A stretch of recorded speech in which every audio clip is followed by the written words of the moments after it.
what's up. In my opinion, the thin and crispy variant of the chocolate chip cookie is extremely underrated. It has a wonderfully rich butterscotch flavor. It's very dynamic texturally, and compared to the chewy, gooey kind, it's actually much faster and easier to make.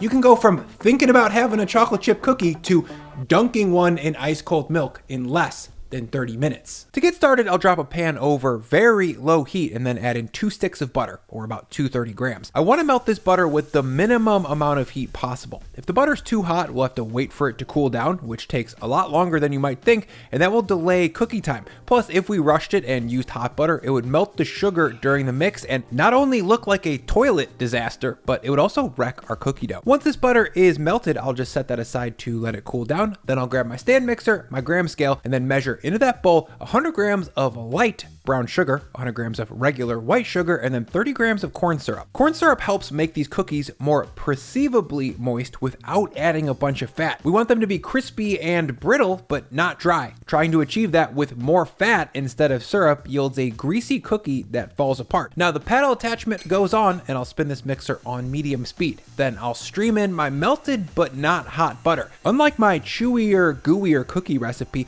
I'm not really looking to cream or whip a ton of air into this sugar butter mixture because creamed butter sugar yields a chewier, softer result. Texturally, we're optimizing for crunch today, so I just need the butter sugar here to be mixed until homogeneous and lightly golden brown. That'll take 3 to 4 minutes on medium speed, and once we're there, I'll stop the mixer, then add in 1 egg yolk. No egg whites because those bring protein and moisture that yield a thicker, puffier cookie that would be suboptimal for this style. Behind the yolk, I'll add in 10 grams of vanilla extract and then 30 grams of milk. Now the paddle goes back down, and I'll give all 3 of those ingredients 30 to 45 seconds to get combined on low speed. And once the dough is brought together into a light brown, well combined slop like this, I'll add in my dry ingredients. Into my bowl, I'll measure 270 grams of all-purpose flour, 10 grams of salt, and 8 grams of baking soda. You'll notice that I'm measuring these ingredients right into the bowl on my scale, and that's to show you that you don't need to use a ton of dishes when making these cookies. Just tear out your scale and add each ingredient as you go. Next, I'll drop the paddle yet again and then slowly mix on low speed until things are well combined. About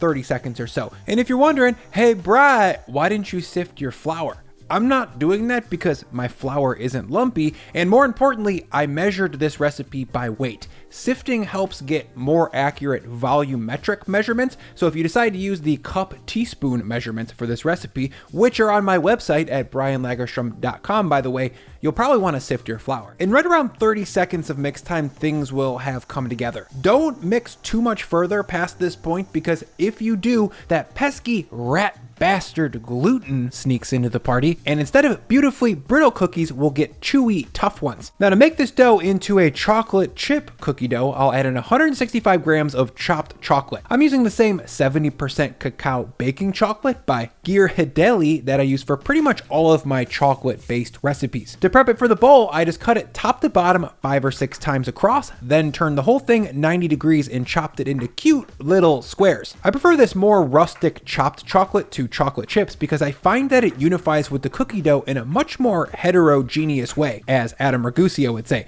Basically, this type of chocolate chunk will melt in a variety of ways, bringing a textural diversity to this cookie that I really love. Standard chocolate chips are designed not to combine with the cookie dough when they melt, so you get a more separate binary result, which is fine if that's what you like, but that is not the B-man's truth. Lastly, I'll add in 100 grams of chopped toasted walnuts. If you don't like walnuts, leave them out, or sub toasted chopped macadamias. Now to finish this dough, I'll give everything a quick paddle on low speed to combine, and then I'll thank Seed for sponsoring this video. Seed's DSO1 is the 2-in-1 pre and probiotic that I take every morning.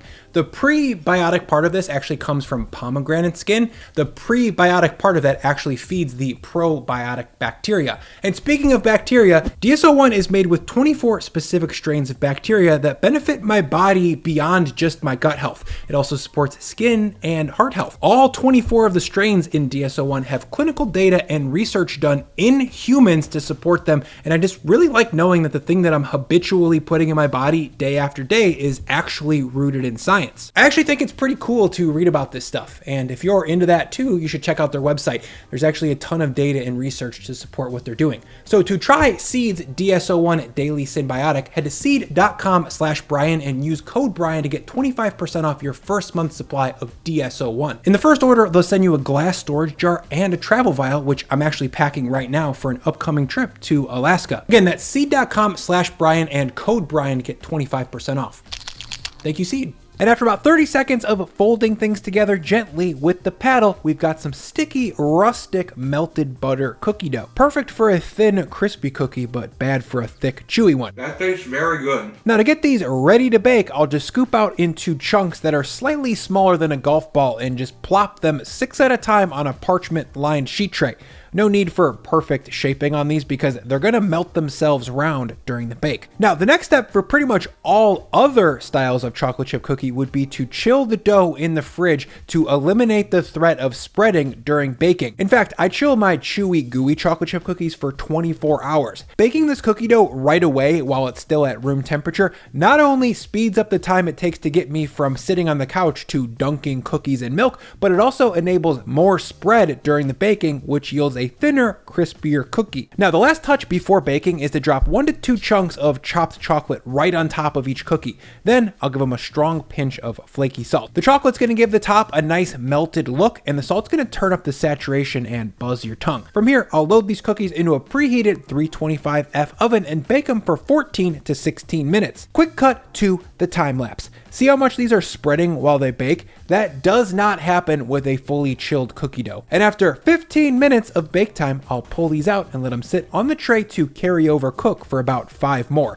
If you wanted to up the crunchiness, I'd say cook your cookies for another 4 to 5 minutes. And after a quick 5-minute cool down on the sheet tray, I'll move these over to a wire rack to finish cooling and to set their crisp. You guys, this cookie took about 5 minutes to gather ingredients, 1 minute to melt the butter, 5 minutes to mix it, and then 15 to 16 to bake it. That's less than 30 minutes from couch to cookie. Plus, I only made 1 sheet tray, 1 saucepan, 1 bowl, and 1 paddle dirty. And considering that time frame and lack of mess, this result is pretty frickin' dope. And I dare you guys to dip this thing into some full-fat, ice-cold milk. Texturally, it goes from Charmander to Charizard instantly. Yeah, that's a Pokemon reference. I was young once. When this cookie is saturated with just a little bit of milk, it changes texturally and becomes as multifactorial as I've ever experienced. Oh my God. It has that soggy, crunchy thing that makes chilaquiles amazing. Ooh, I hope you guys try these cookies. Please let me know what you think and let me know what your favorite style of chocolate chip cookie is. Let's eat this thing.